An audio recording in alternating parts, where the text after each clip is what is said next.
Hi, welcome everyone. Another Inspiring Thought Thursday. Welcome, welcome, welcome. I know you've had an amazing week already. I'm sure you had a lot of fun working with your clients. And it's Thursday, it's 2 p.m., so we are back here together. Welcome, welcome, welcome. It's great to have you and great to be here with you. So again, take the opportunity right now to ask your questions, to dive in with one of these powerful topics, to get inspired, to get supported, to really get the help and the guidance you need to really rock it in your business. So the Inspiring Thought Thursdays are always there to inspire you, to share some precious hints and tips. And every single time we have a concrete topic. And today we're going to talk about one thing that I know a lot of you probably have a lot of questions about all the time, because it's something that a lot of the people I've been working with year after year after year, they say, we really want to get answers to these questions. And so today we talk about what is the number one reason why people don't say yes to working with you right away as you're in a conversation with them. And how do you turn their maybe into a wholehearted yes? Not every single time, it's not realistic, but as often as you can, okay? So I'm asking you right now, out of 10 sales conversations you're having right now, how many deals are you closing? Are you closing 2 or 3 or 5 or 7 or 8 or 9? Whatever your number is, we want to raise that number. Right? So please say hi, and I'm also looking in the side as always just to see who is here with us, to say hello. Give me a love, give me a like, so I know you're here.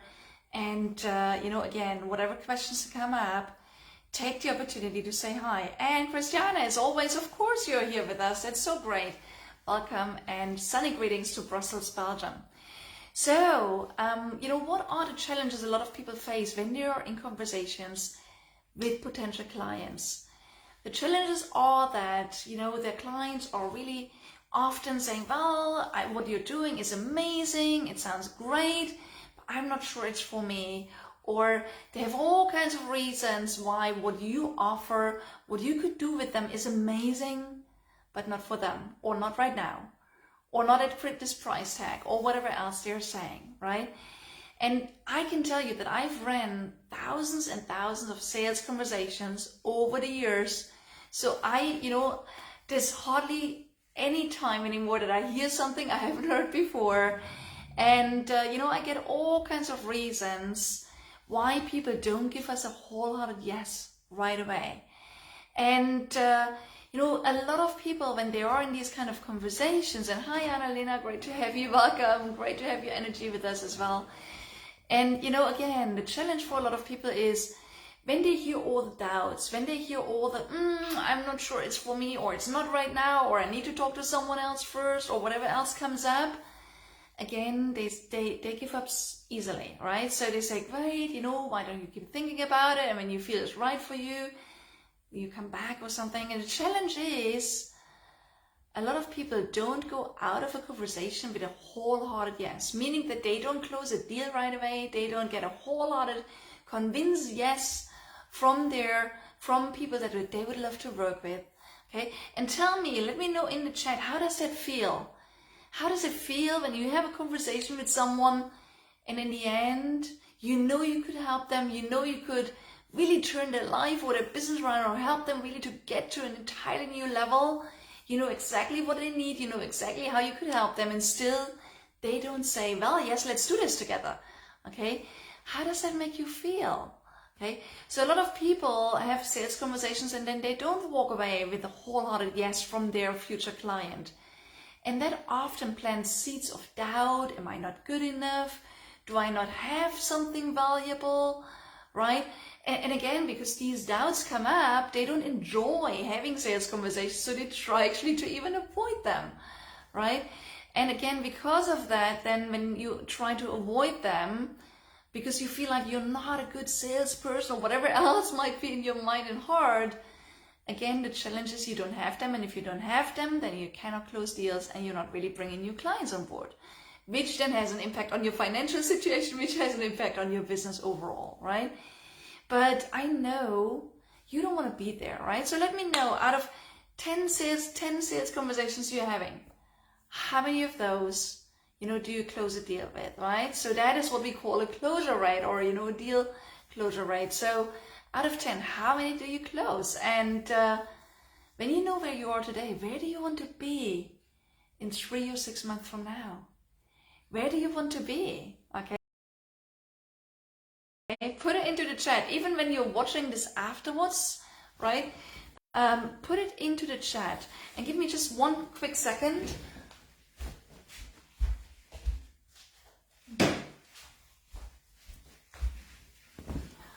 I actually forgot to plug the network cable in, and the cable in, and I want to make sure I'm not losing you halfway through. Okay, so this gave you a little time really to put into the chat.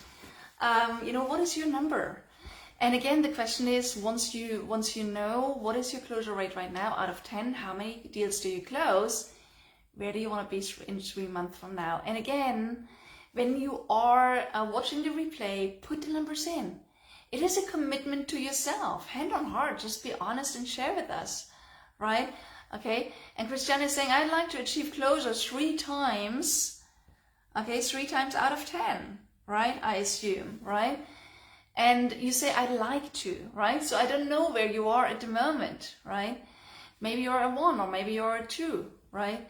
So again, let's talk about how you make it happen. Okay, how do you raise that number? How do you make sure you walk away from it with wholehearted yeses?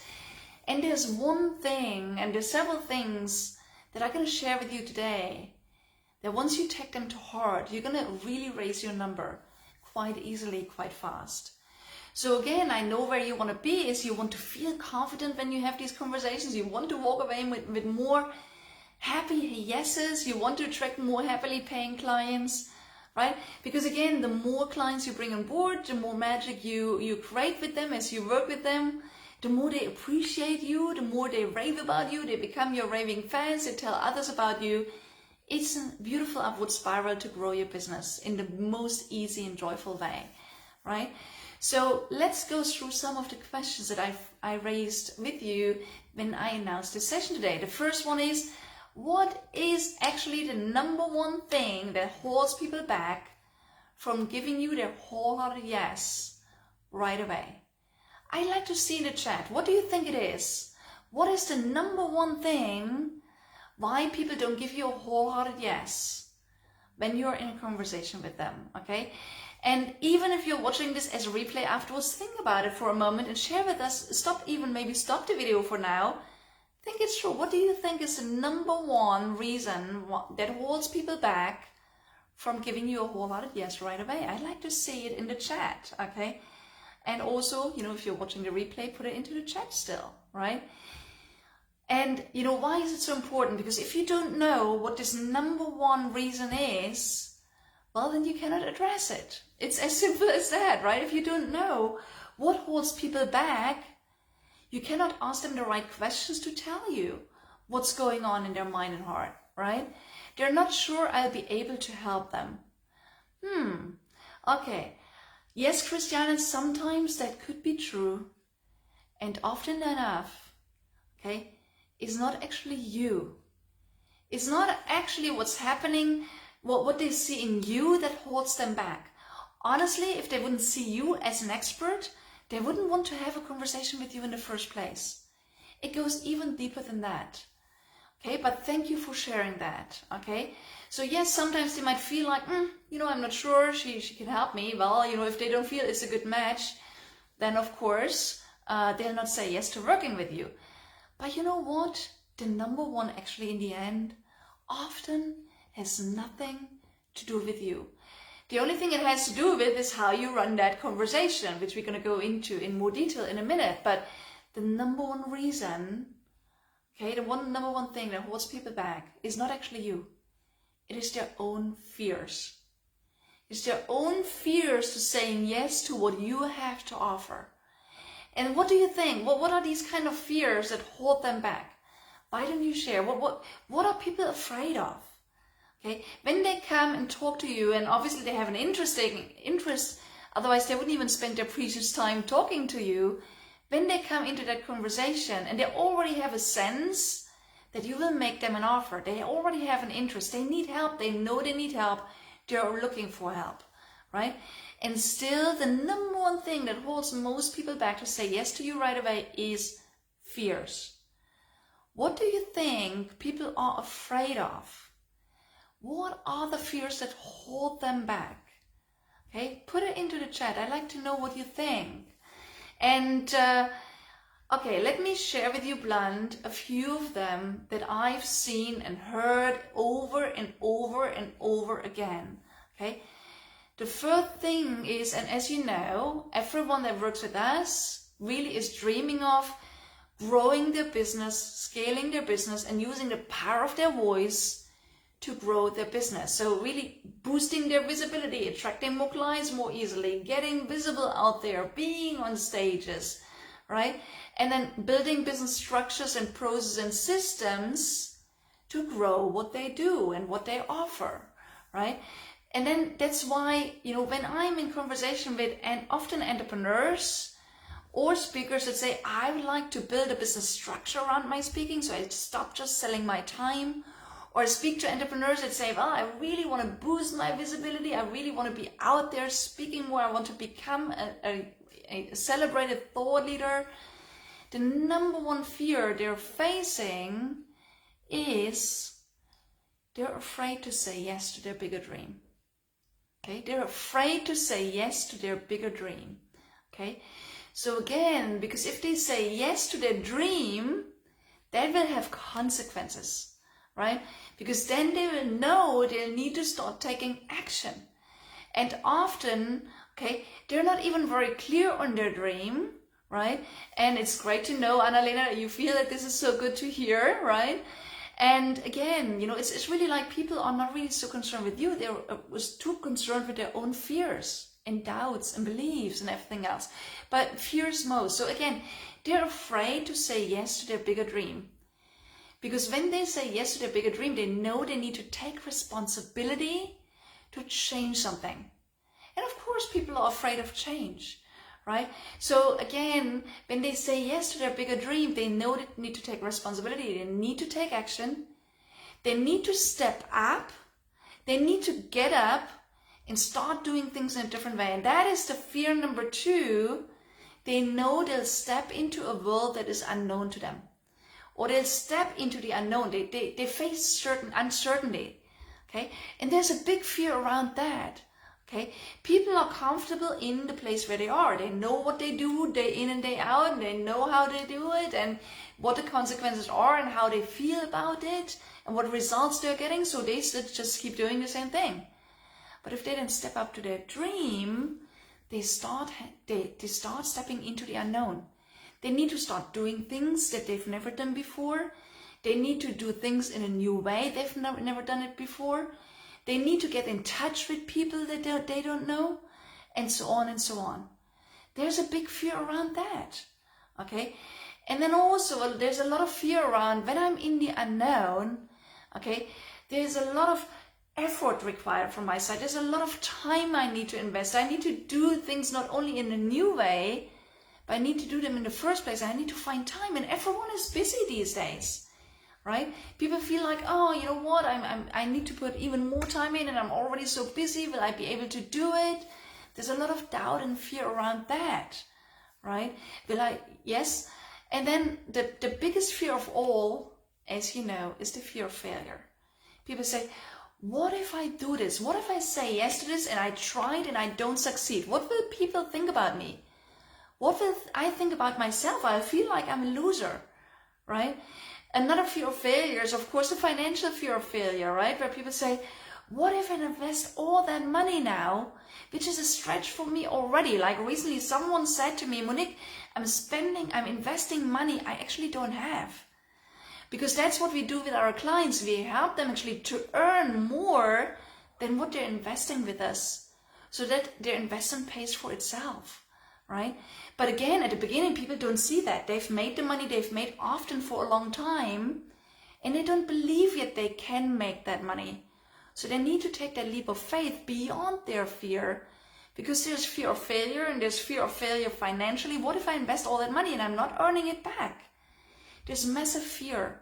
So you see, Christiane and Annalena and everyone that is with us today and that's watching this afterwards, it's often nothing to do with you. It's really their fear of stepping into the unknown, saying yes to their big dream, okay, investing the time and money and everything else, not having a full guarantee up front. But guess what? Like with that investment, it's like with any kind of investment, right? Also, when you get a, again, this helps you understand your potential clients. Great, Christiane. If you become aware of what fears people face, right? I know that you work with IT professionals and, and corporate leaders to bring their, their technical system to a different level, and the whole organization around it and everything else. They're afraid. They think like, oh, what if we invest all that money in working with Christiane? And what if we invest that money into a new infrastructure, right? And what if we don't get the results we want? Maybe I even lose my job. Maybe I get fired from the CEO if I make a wrong investment in this. There's a lot of fear involved of what consequences that has on them, on their life, on their business, on their job maybe sometimes, when they are actually taking that leap of faith. So again, once you do understand that they're afraid, you can start having your conversations in a different way. And before I talk to you about how you can guide them from turning the no into a maybe into a yes, let's talk about what your role is in a sales conversation to address, these obstacles and these reasons why they hold back from saying yes. How do you address those fears? So the first role you have is you want to be a mirror to them. Okay? So you want to be a mirror to them. You want to be a mirror to them, for them to see themselves and to recognize their dream and to recognize their greatness. Okay? So that is what people often say to me. They say, Monique, it sounds like you believe in me more than I do. You see what is possible more than I do. And that is why they start working with me and with us, because they realize that, it's not only that they have a big dream, or they have a big ambition, or they have some concrete goals they want to reach with themselves, their business, their organization. They already start seeing that it's possible because you help them get it clear. You help them see their dream with more clarity, and you help them that in fact it is possible. So you need to be a mirror to them, so they look into the mirror, they see themselves, and they see what's really possible. Another role you have is you want to be their guide. You want to be a guide. You want to show them that from where they are to where they want to go, there's a clear roadmap. That there is not only a clear roadmap, there's a proven roadmap that many people or organizations or businesses have walked before them, that they get certain results and they start believing they can get these results too. So you're a guide, and you show them the roadmap. You help them see, you're the mirror, you help them see where they want to go and why they want to go there. And then you're a guide, and you show them there is a proven roadmap that has been walked by many, and they can walk it too. Because when they know there is a roadmap, they start believing, yes, if there is concrete steps, if there is clarity, and if others have walked it, I can do that too, right? Okay, so you're their guide. And you're also their guide in a way that you show them not only that there's a roadmap, you show them also, often people overestimate what time and money and energy they need to put in to make progress. So as you show them a roadmap, you also show them that in the end, the time they invest is nothing against the time they're saving. Let me give you a concrete example in my personal case, okay? So when I built my business, I lost quite a few years at the beginning. First of all, I lost a lot of money with the first business I built. I learned it 10,000 ways of how not to do it. And I lost so much time until the moment when I found a mentor that took me by the hand and showed me step by step on how to build a business in a successful way. She connected me with 7- and 8-figure business owners, and they showed me how they're doing things so that I could become the mentor to others to show them the way today. Okay, so again, if I wouldn't have lost these years if I would have had someone on my side from the beginning. So again, what you want to do is you want to show people that when they work with you, you help them become aware of what are they not losing, or what is it costing them not taking action. You show them that with your help, they will reach their goals faster, they will make things happen in an easier, more joyful way, and so on, right?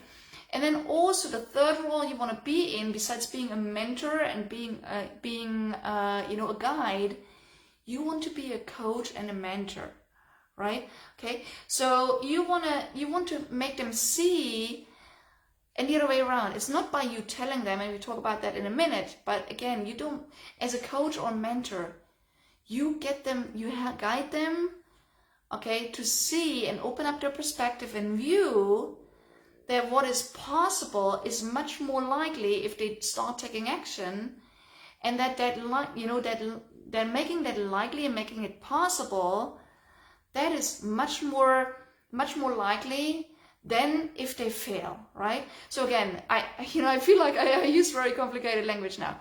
So what you do is you guide them and help them change their perspective to see that what they will gain when they work with you, it's much bigger and much more likely to happen than than when they're making the decision of not working with you, when they're making the decision of staying where they are.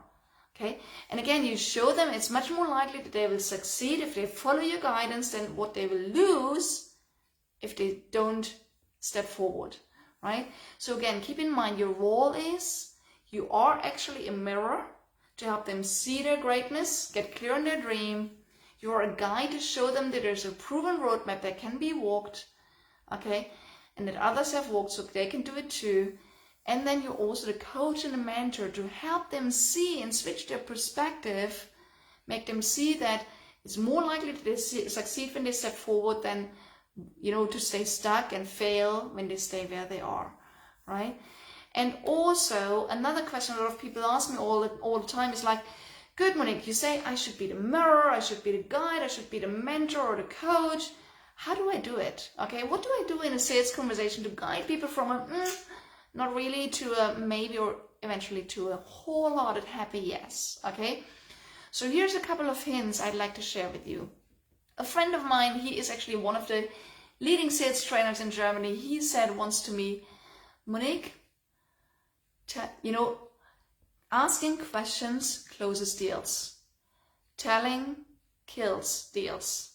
So if asking questions closes deals, what you want to do is you want to ask a lot of questions, okay? A lot of people in sales conversations say, hey, you know what, I understand this is what you want and this is what I do and sure we work together. Well, no, okay?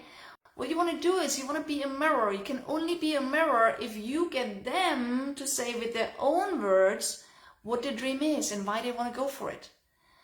You are only a mirror and a guide if you can understand what their fears and their concerns are, or what they've tried in the past that didn't work. You want to understand them first. So you want to ask all kinds of questions on, where are they today? Where do they want to go? Why is it important to them? What are obstacles in the way? What do they need to really step up in a greater way? Okay, because again, if you don't ask these questions, it's not that you tell them what they need, is you guide them for them to recognize what they need. And only then when you feel like what they need is in line with what you can help them with, you even want to go further in the sales conversation. If that's not the case, you just connect them with someone that can address the need they have.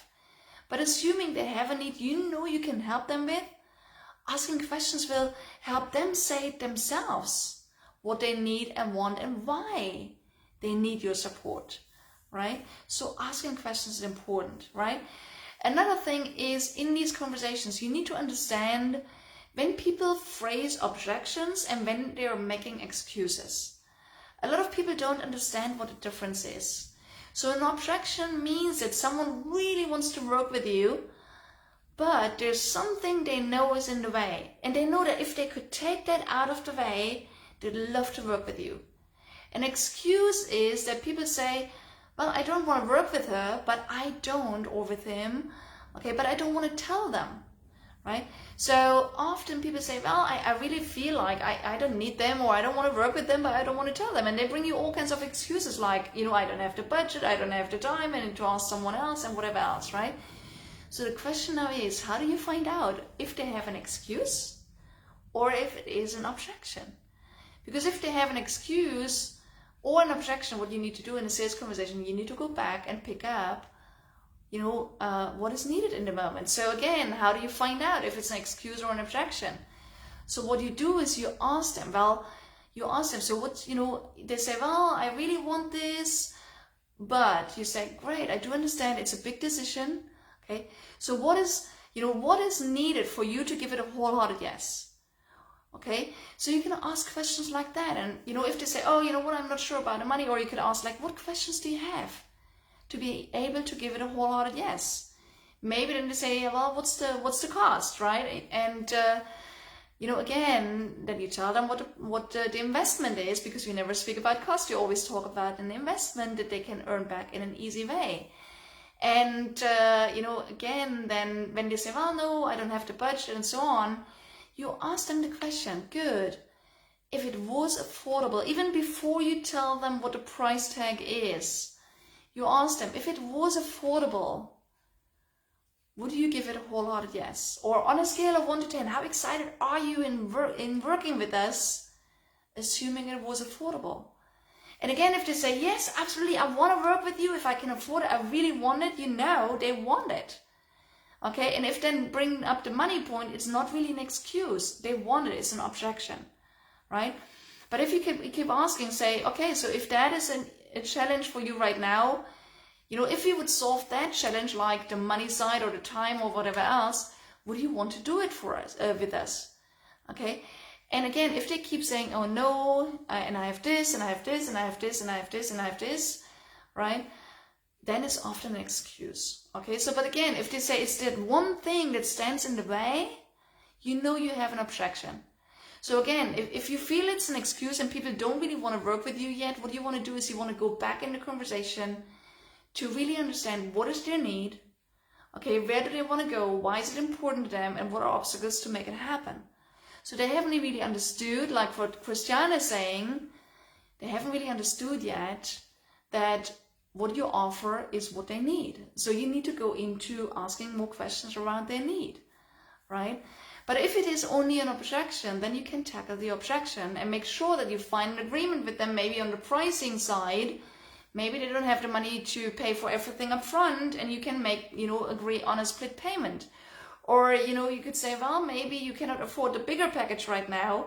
Why don't you start working with us in an affordable way, right? That's what we do. So if people don't have the budget to step up with us right away in our intensive full year business launch program or business launch track or business growth track, then again, we invite them to join us on our thought leader circle. And often people say, well, that is a great entry point. Let me start there, right? So again, whatever the objection is, you can always take it out of the way and find an agreement if you listen to what is the objection. And then also, here's another thing. You don't want to give up easily in this conversation. Remember, you are the mirror. You are the guide. You're the coach and mentor to guide them through the perspective switch.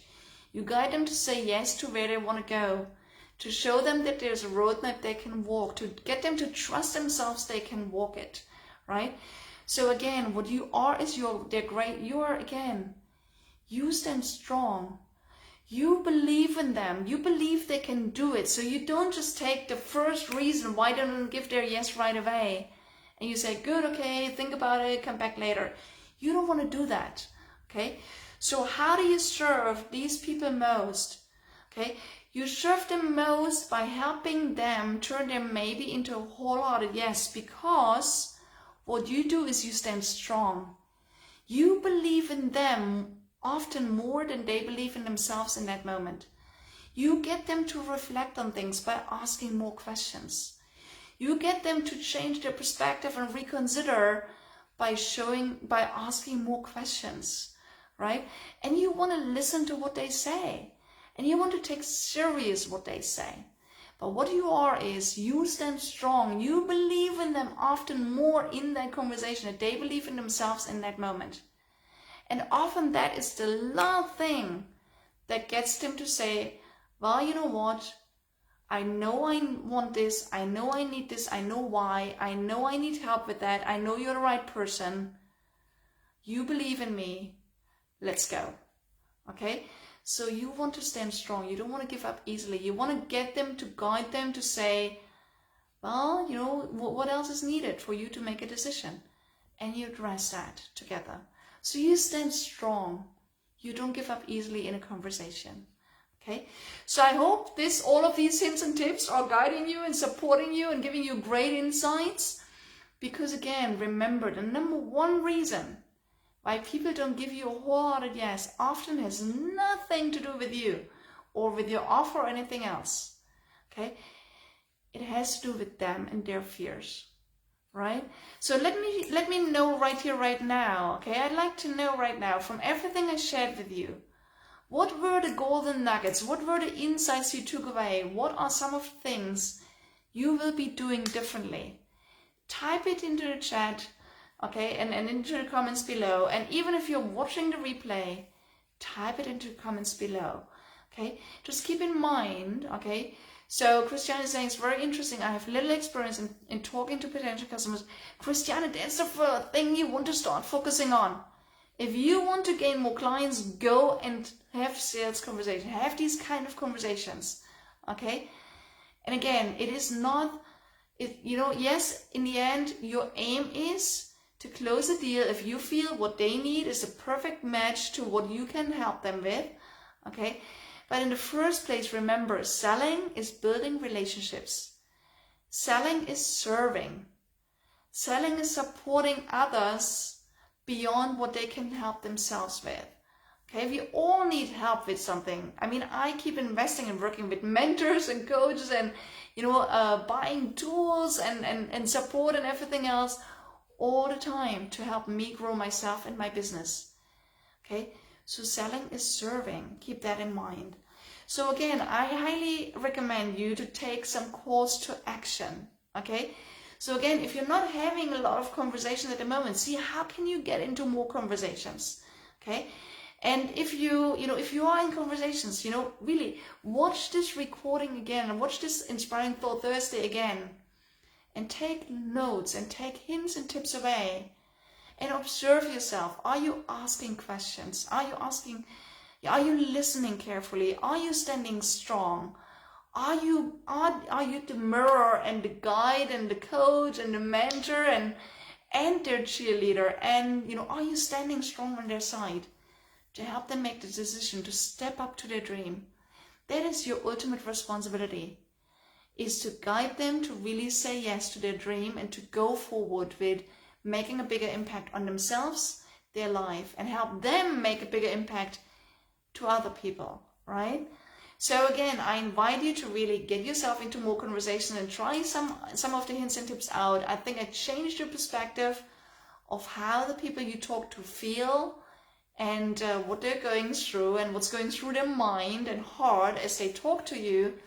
And I share with you concrete hints on how do you guide them to give you a wholehearted yes as they're stepping up with their dreams so that you can really guide them to get there. Okay? So again, take these hints and tips, apply them right away. That is my call to action. Just pick one hint from what you've picked up today and start using it regularly, consistently, and share with us afterwards in the comments what is happening, what are you, what is changing, what is shifting, what are you learning, what are you gaining, how is it helping you to close more deals? And again, know that we're here, your cheerleaders on your side, to help you make it happen. Okay, so here's one thing that I'd like to say at this session right now. As you have seen, we've put a poll into the HeartPowered Global Nation this week, and we asked you about these Inspiring Thought Thursdays. And we asked you, in what way would you like to get inspired by us going forward? Okay, and I love how Annalena is saying 100%, thank you Monique, such great hints and tips. Also in terms of what questions to ask to get a wholehearted yes. I love that. I'm happy that I could inspire you and give you some really tons of golden nuggets here again on this session. But as we said, we just shared a poll this week asking the whole community, how would you like to get inspiration from us? In what way do you want us to go forward? And I would like to honor Christiane, for example, of course, Annalena, and some others of you, like, Yvonne and Elsa, and quite a few of you that have been here with us over the last years. Almost, I think we started at the end of October or beginning of November last year. We've been running these sessions for almost a year. So you have a ton of knowledge and wisdom available for you already. But when we ran the poll and we asked you, how do you like to take that inspiration in? Do you want to be on the lives? Do you want us to just inspire you with little videos? The answer was, you said, well, yes, we want to be inspired, but not necessarily live, because that means that we can watch it afterwards and we can watch the replays, and that way we can digest the information even more. So what we'll do is, going forward for now, and I'm not saying it's forever, there's never any decision that we are making forever, but for now, we'll be stepping away from running these sessions live to honor what you said, how we can support you best. However, we will keep inspiring you. We'll share little hints and tips with you on a regular basis so that you can take advantage of the knowledge and wisdom that we gathered with this business and with our clients over so many years, so that you can apply these hints and tips in your own business, okay? When we have the feeling more people want to see us live again every week, they want to be on with us live, then we'll come back. But for now, we'll keep the inspiration going, okay? But again, it will not be live. It will be for you in a more digestible way, because that's what you said you wanted. Okay, so again, that is like a little bit of a historical moment right now, okay, where we're closing this Inspiring Thought Thursday, and I see like a big smile from Christiane and so on, right? So again, yes, we listen, and we want to give you what you need most to help you step up with your business. So you boost your visibility, you step up with you share your voice in a greater way, and your knowledge and wisdom. You attract more clients, you grow your business, you make a bigger impact. Okay? So again, we'll be in touch, and still keep playing with us in the HeartPowered Global Nation. Ask your questions, right? Also, as we are, giving you these inspirational sessions, post afterwards, like, what did you take away? What was valuable? What are the topics you want us to cover? What are you doing with this inspiration, and how is it serving you? And once we know how we're serving you best, again, we'll always have an open eye and an open ear to help you in the greatest way possible. So go out there, keep doing your magic this week and beyond. And it's been an honor and pleasure to be with you live for almost a year. And as I said, even though we don't do it now, it doesn't mean that we'll not be back with lives at some point, if that is what you tell us you want to have. And for now, just go out there, keep doing your magic. And as I always say, speak up, scale up, impact the world in a greater way together with us. So have a fabulous time, and we'll be in touch in our HeartPowered Global Nation as always. All the best for now. Big hug, and we'll be in touch. Cheers.